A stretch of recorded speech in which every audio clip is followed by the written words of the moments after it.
जय जगन्नाथ नमस्कार। आसतु नजर पकईवा आज टॉप न्यूज अपडेट कौन सब रही किंतु ता पूर्व आपण मानक गोटे अनुरोध भिडियोटी संपूर्ण देखि सुचिंतित मतामत दिंतु।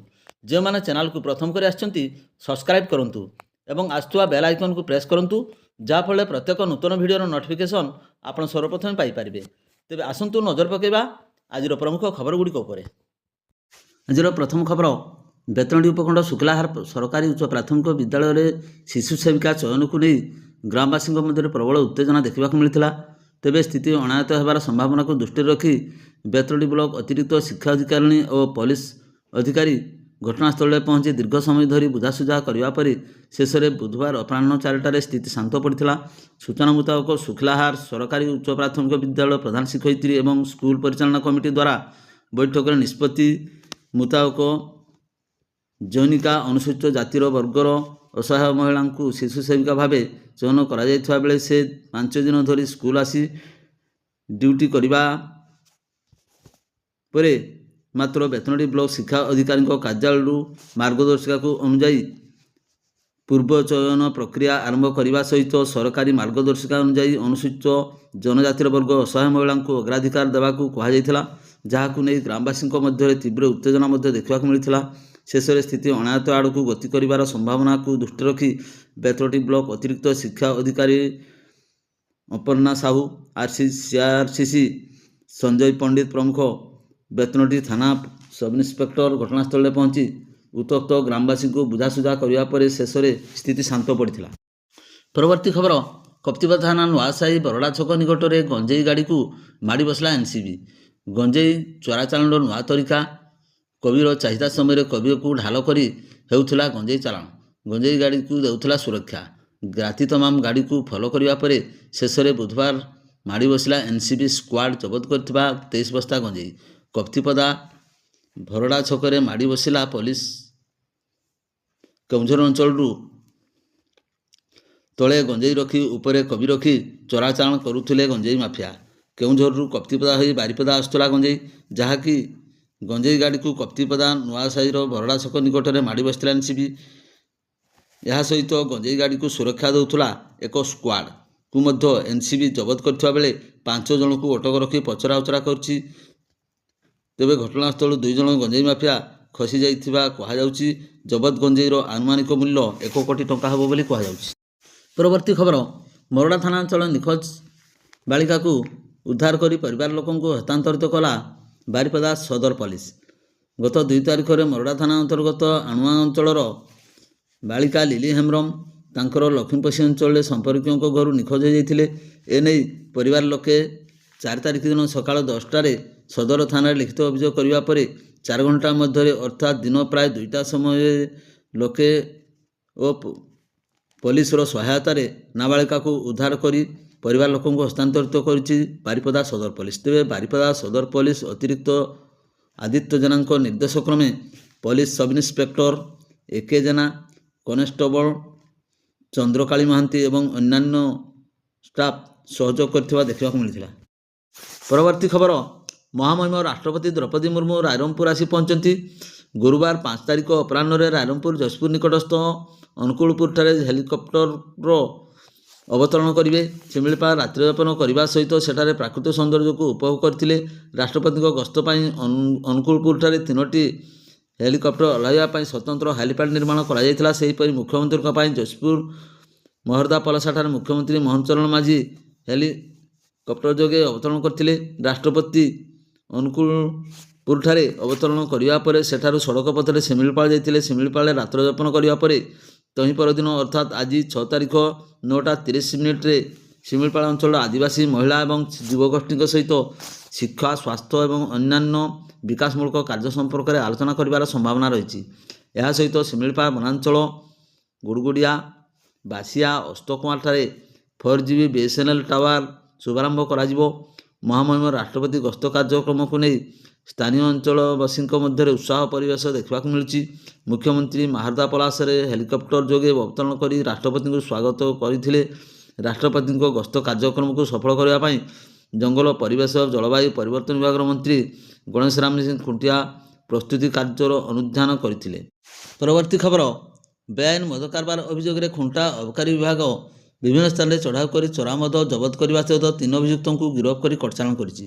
ଅଭିଯୁକ୍ତମାନେ ଏହି ଥାନା ଅନ୍ତର୍ଗତ କୁସୁଗଡ଼ିଆ ଗ୍ରାମର ଲକ୍ଷ୍ମୀଧର ମୁର୍ମୁ ବୟସ 50 ବର୍ଷଙ୍କଠାରୁ 20 ଲିଟର, ନୂଆଗାଁ ଗ୍ରାମର ମହେନ ସୋରେନ 48 ବର୍ଷଙ୍କଠାରୁ 12 ଲିଟର ଓ କେନ୍ଦୁକାଡ଼ି ଗ୍ରାମର ରଥ ସିଂ 36 ବର୍ଷଙ୍କଠାରୁ 25 ଲିଟର ମଦ ଜବତ ହୋଇଛି।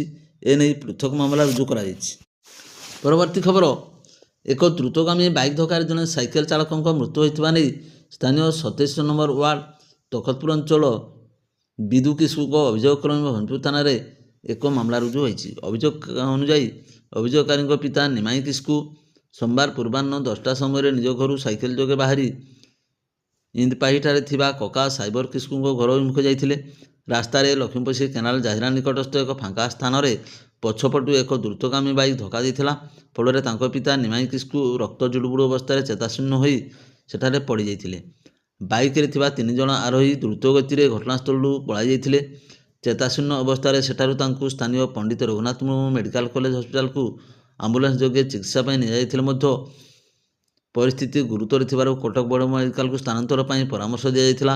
ସେହି ଅନୁଯାୟୀ ଆମ୍ବୁଲାନ୍ସ ଯୋଗେ ତାଙ୍କୁ କଟକ ନିଆଯାଉଥିବା ରାସ୍ତାରେ ମଧ୍ୟାହ୍ନ 12ଟା ସମୟରେ ଭଦ୍ରକ ନିକଟରେ ତାଙ୍କ ମୃତ୍ୟୁ ଘଟିଥିଲା। ସେଠାରେ ତାଙ୍କୁ ବାରିପଦା ଡାକ୍ତରଖାନାକୁ ଫେରାଇ ଜଣାଯାଇଛି ଏବଂ ଭଞ୍ଜପୁର ଥାନାରେ ଅଭିଯୋଗ କ୍ରମେ ଏକ ମାମଲା ରୁଜୁ ହୋଇଛି। ପରବର୍ତ୍ତୀ ଖବର, 1,07,000 ଟଙ୍କା ସାଇବର ଠକାମିର ଶିକାର ହୋଇଥିବା ନେଇ ସ୍ଥାନୀୟ 14 ନମ୍ବର ୱାର୍ଡ ତୁଳସୀ ଚୌରାର ମହମ୍ମଦ ଉମରଙ୍କ ଅଭିଯୋଗ କ୍ରମେ ବାରିପଦା ଟାଉନ ଥାନାରେ ମଙ୍ଗଳବାର ଏକ ମାମଲା ରୁଜୁ ହୋଇ ତଦନ୍ତ ଆରମ୍ଭ ହୋଇଛି। ଅଭିଯୋଗକାରୀ ମୋବାଇଲକୁ 2 ତାରିଖ ଅପରାହ୍ନ 3:30ଟା ସମୟରେ ଏକ ଅଜଣା ମୋବାଇଲରୁ ନିଜକୁ SBI କ୍ରେଡିଟ୍ କାର୍ଡର ଷ୍ଟାଫ୍ ବୋଲି ପରିଚୟ ଦେବା ସହ ଅଭିଯୋଗକାରୀଙ୍କ କ୍ରେଡିଟ୍ କାର୍ଡ ପାଇଁ 5,000 ଟଙ୍କା ଜରିମାନା ହୋଇଥିବା ଦର୍ଶାଇଥିଲେ। ତାହା ବିଶ୍ୱାସ କରି ଅଭିଯୁକ୍ତଙ୍କ ପରାମର୍ଶ କ୍ରମେ ଅଭିଯୋଗକାରୀ ତାଙ୍କର କ୍ରେଡିଟ୍ କାର୍ଡ ସ୍କ୍ରିନଶଟ୍ ସେୟାର କରିବା ସହିତ ଫୋନ୍ ପେ ମଧ୍ୟ ଖୋଲିଦେଇଥିଲେ। କିଛି ସମୟ ପାଇଁ ଫୋନ୍ ସହିତ ଯୋଗାଯୋଗ ବିଚ୍ଛିନ୍ନ ହୋଇଯାଇଥିଲା। ଏହାପରେ ପ୍ରାୟ 4:30ଟା ସମୟରେ ଅଭିଯୋଗକାରୀଙ୍କ ୟୁକୋ ବ୍ୟାଙ୍କ ଆକାଉଣ୍ଟରୁ 37,000 ଟଙ୍କା, ପଞ୍ଜାବ ନ୍ୟାସନାଲ ବ୍ୟାଙ୍କରୁ 60,000 ଟଙ୍କା ଏବଂ ତାଙ୍କ ଅଜାଣତରେ ଅନଲାଇନରେ ଟ୍ରାନ୍ସଫର ହୋଇଯାଇଥିବା ଜାଣିବାକୁ ପାଇଥିଲେ। ଏପରିକି ଫ୍ଲିପକାର୍ଟ କିଣିବା ପାଇଁ ମଧ୍ୟ 10,000 ଟଙ୍କା ତାଙ୍କ ଆକାଉଣ୍ଟରୁ ଟ୍ରାନ୍ସଫର ହୋଇଯାଇଥିଲା। ଏହିପରି ଭାବେ ମୋଟ 1,07,000 ଟଙ୍କା ତାଙ୍କ ଅଜାଣତରେ ଅନଲାଇନରେ ଉଠାଣ ହୋଇଥିବା ଜାଣି ଥାନାରେ ସେ ଅଭିଯୋଗ କରିଥିଲେ।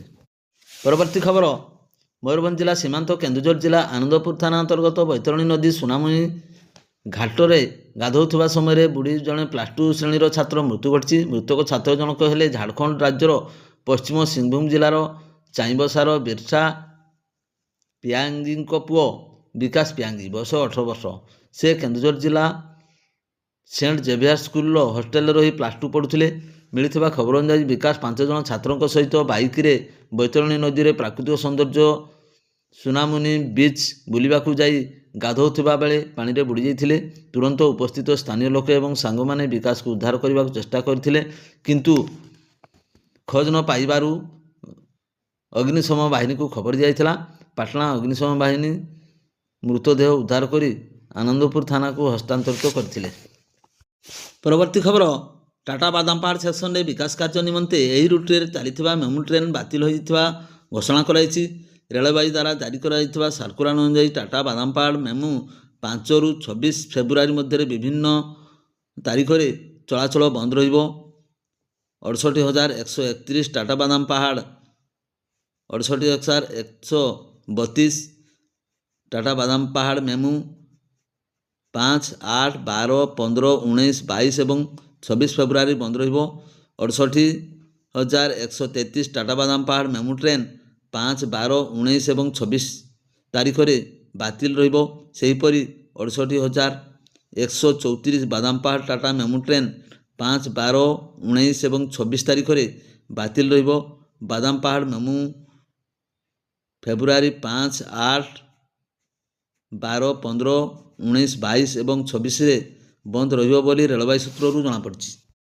ପରବର୍ତ୍ତୀ ଖବର, ଗୋମାଂସ ଚାଲାଣ ଅଭିଯୋଗରେ ମୟୂରଭଞ୍ଜ ଜିଲ୍ଲା ରାଜଗଞ୍ଜପୁର ପୋଲିସ ମଙ୍ଗଳବାର 2 ଜଣଙ୍କୁ ଥାନାରେ ଅଟକ ରଖି ପଚରାଉଚରା କରୁଛି।